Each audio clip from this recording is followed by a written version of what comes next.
Howdy folks, Jimmy with the Critter Squad. Once again, it's that time of year, wintertime. We have a significant spike in rodent activity. What you see behind me, you got an AC unit with some trees kind of overgrown. A lot of times in these older homes, we have abandoned utility lines, okay? In other words, like a gas line or an old AC line that maybe got rerouted through a house and the mortar was not repaired, okay? But what it does is it leaves an entry point for critters such as snakes, rats, squirrels to get into homes. I want to give you a perfect example of the stuff that often gets overlooked, and it's because it's back here, kind of hidden behind all this other stuff, and it's outside out of mind, but it's not for critters. Let me show you something real quick.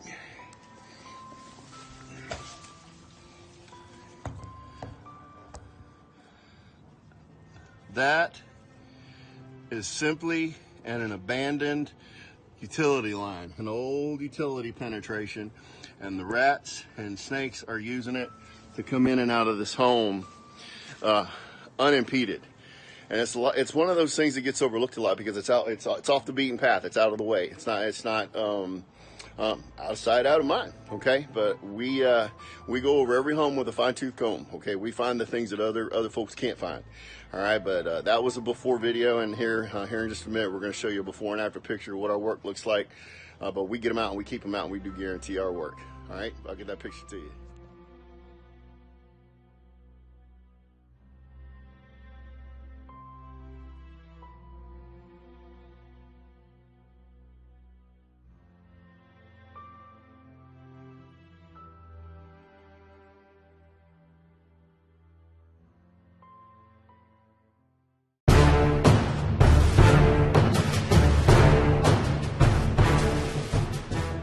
Alright, howdy folks, Jimmy with the Critter Squad. Gotta get down on the ground for this one, but this time of year we start seeing a significant increase in rodent activity. Once that mercury drops, winter comes around, the rodents really do look for the smallest little crack or crevice to get inside of a home.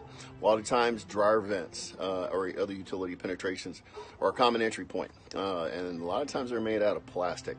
I want to show you something on one of my clients' houses that we found that's relatively significant. That is an extremely active rodent entry point. It's at ground level. In order to see it, you kind of have to get on the ground to actually see it. But it's made out of plastic, which is common on most houses for common construction. But the way we fix it is we replace it, properly seal it, replace it with a material or with an actual magnetic metal wildlife proof dryer vent that will not hold the lint. You don't have to worry about it clogging the lint, but it'll also keep the wildlife out. Here in just a minute, and we're going to show you a before and after picture, and we guarantee our work.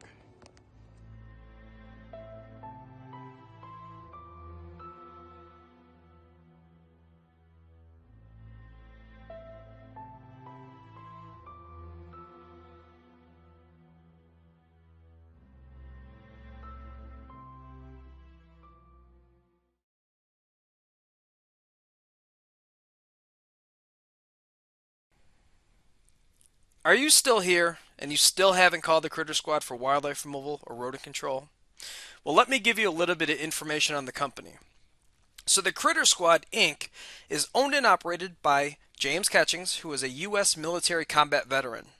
And now, day to day, James services homes in the South Houston, Texas area for all types of wildlife issues, ranging from raccoons and squirrels and skunks and possums to rodents and snakes. And a lot of times, many people won't realize that they have a snake problem because there's rodents, and the rodents in the attic are what are causing the snakes to go inside the home as well.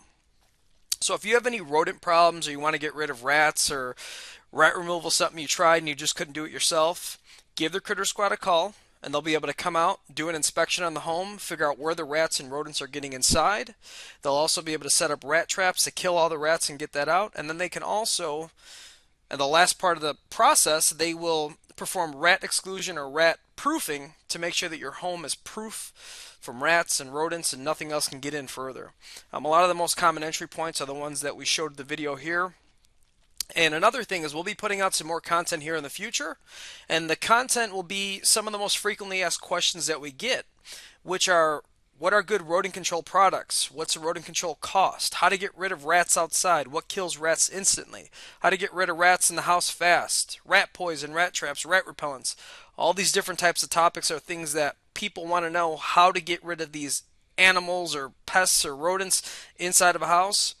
We're going to be putting out content for all that to help you out and make sure that you're getting the right information and the correct factual information instead of a lot of these internet myths that are out there now. So again, if you have rat removal or rat control problems, you want to rat proof your house or do a rat inspection on the home, give the Critter Squad a call and they'll be able to help you out. The Critter Squad services the entire South Houston, Texas area, but the main service areas are rat removal in Missouri City, rat removal in Pearland, Texas, and rat removal in Sugarland, Texas. Are you kidding me? You're still here? Well, that must mean you need more information. So I'll give it to you. I'll give you a little bit of information on rats. So rats become sexually active 2 to 5 months after birth. So literally 2 months after they're born, they could already start producing young. And they could produce an astounding 5 litters of offspring every single year. Each one of these litters has about 5 young. So on average, if you do some simple math, you're looking at about 25 additional rats per rat. So if you have a rat problem of 4 rats in your home and you leave them as they are, well, you can imagine in about a year, that's considering if none of them are pregnant already, you're going to have about 100 rats stemming off of just 4. And that would be the simplest math, because if you consider those babies having babies, well, a simple rat infestation of 4 rats can legitimately turn into about 400 rats in about a year. So it's never a good idea to leave rats in your home. Rats in the attic are a big deal. Rats in the attic can get through a number of ways. They can get through the attic fans, the vents, the soffit areas, fascia boards, rotted areas, holes in the roof. I mean, there's tons of ways they can get in the attic. Rats below can get through a number of ways as well. As you've seen, there's 2 in the video. Also, weep holes are another one on the building. If you have weep holes, rats can squeeze through there as well. They can actually squeeze down to about the size of a nickel or a quarter, depending on how big the rat is, because their bones just kind of flex down and merge. And contrary to what some might say, there's actually evidence of rats being able to come up through sewer systems and come right through your toilet. So again, if you have any rat problems, it's never a good idea to try to do it yourself, because you might make the problem last a little bit longer or educate the rats, making it very difficult to catch them and also more expensive because of the work involved. So again, rat removal in Pearland, Texas, rat removal in Sugarland, Texas, rat removal in Missouri City, Texas. Give James Catchings a call at the Critter Squad Inc., and he'll be able to help you out in those areas. If you are outside those areas, you can still give him a call because he handles the entire South Houston, Texas area. So with that said, if you're within 50 miles or so, depending on what the issue is, he can absolutely come out, do an evaluation, do a rat inspection for you, and get those rats killed and out of there. So I'm over and out. Any questions? Give us a call.